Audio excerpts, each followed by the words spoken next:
चाहते हो तो ये वर दो कि जो मेरा नाम ले उसको सर्पों से भय ना हो।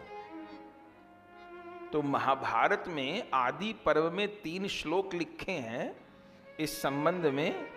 उनको कोई पाठ करे तो उसकी कभी सर्प माने कहीं सर्प का मानो भय रहता हो। किसी किसी को सांप दिखते हैं, ऐसा हमको भी बहुत लोग बोलते हैं कि हमको सांप दिखते हैं, तो ग्रंथ से आपको हम चिन्हित कर देंगे। ओ ऐसे प्रकट में बोलने के नहीं है। तो उन 3 श्लोकों को किसी संत ब्राह्मण से आप एक बार सुन लें। गुरु मुख से सुनना चाहिए, तभी कोई मंत्र करना चाहिए।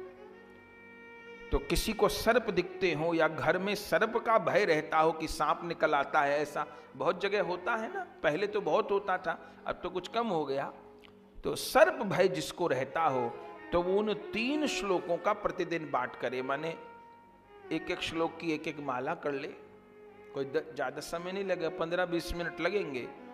तो किसी भी प्रकार का सर्प भय उसको जीवन में नहीं होगा, ऐसा महाभारत ग्रंथ में लिखा है। और वो 3 श्लोक तो कर ही ले जिसको ज्यादा समस्या हो।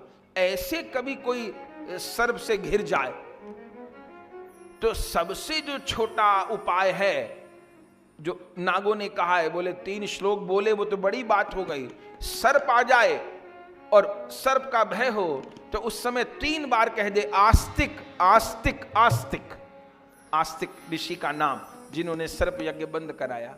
कह दे आस्तिक आस्तिक आस्तिक, तो सर्प उसको नहीं काटेगा। ऐसे ऐसे उपाय महाभारत ग्रंथ में कहेगा। कोई ऐसा उपाय नहीं, कोई ऐसी बात नहीं। हम लोग कितनी कह पाएंगे 7 दिन में वो अलग है, पर हर विषय को कहा। तो जन्मेजय का यज्ञ तो फिर वहां चला ही नहीं, आगे समाप्त हो गया यज्ञ। लेकिन बड़ी अच्छी तैयारी तो थी। अब इतना बड़ा यज्ञ, तो यज्ञ की तैयारी बहुत थी। सब लोग चारों ओर बैठे थे और सारे ब्राह्मण लोग, सारे संत लोग विराजमान थे और जन्मेजय भी बैठे थे। अब उनको लगे कि भाई इतना बड़ा यज्ञ का हमने अनुष्ठान किया और हमने तो ये सोच के किया कि सांपों को मार देंगे तो सृष्टि में भय खत्म हो जाएगा।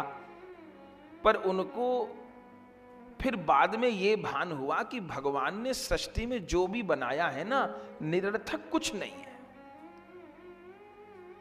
निरर्थक कुछ नहीं है, हर चीज की कोई ना कोई उपयोगिता है। केंचुआ होता है, केंचुआ, केंचुए की बड़ी भारी उपयोगिता है। केंचुआ अब तो क्या है, इतना फर्टिलाइजर और कीटनाशक डाला जाता है, केंचुआ बेचारा मरी जाता है। केंचुए का क्या काम होता है? केंचुआ क्या है, धरती में जाएगा मट्टी में और फिर बाहर निकलेगा। वो यही करता रहता है, जाएगा सुरंग बनाएगा मिट्टी में, फिर बाहर निकलेगा खेत में, फिर वो ऐसे चलता है। होता क्या है, किसान ने बीज बोया, खेत में छिद्र बनाता है केंचुआ, बीज को पूरी ऑक्सीजन मिल जाती है और बड़ी अच्छी फसल आती है। कहने का भाव यह है, परमात्मा ने केंचुआ भी बनाया है तो उसका भी उपयोग है। तो हम किसी को मारने वाले कौन?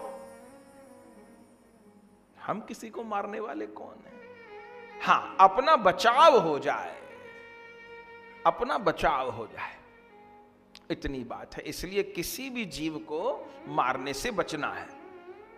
घर में चूहे का भी प्रकोप हो रहा है तो वो चीज डालिए जिससे चूहा भाग जाए, मरे नहीं। हम किसी को मारने के अधिकारी नहीं है। अब बना नहीं सके किसी को तो मारे क्यों हम? ये सनातन धर्म है। ऐसी व्यवस्था करिए कि चींटा चैंटा भी ना मारना पड़े। अब तो बहुत चीज आ गई, वो चले जाएं। चूंकि उन्होंने हमारे घर पे अधिकार नहीं किया है, हमने सबके घर पे अधिकार कर लिया। पक्षियों के घर पे अधिकार कर लिया, पेड़ काट दिए। जीव जंतुओं पे अधिकार कर लिया, सब जगह कॉलोनी बना दी। चूहा के घर पे अधिकार कर लिया, हर किसी के घर पे अधिकार मनुष्य ने किया है। पशु पक्षी हमारे घर में थोड़ो रह रहे, मनुष्य रह रहा है पशु पक्षी के घर में। तो इसलिए जहां तक प्रयास हो वहां तक, हां, जब अपने शरीर पे संकट आ जाए तब भी उसको दूर भगाने की चेष्टा करे, मारने की नहीं। ऐसा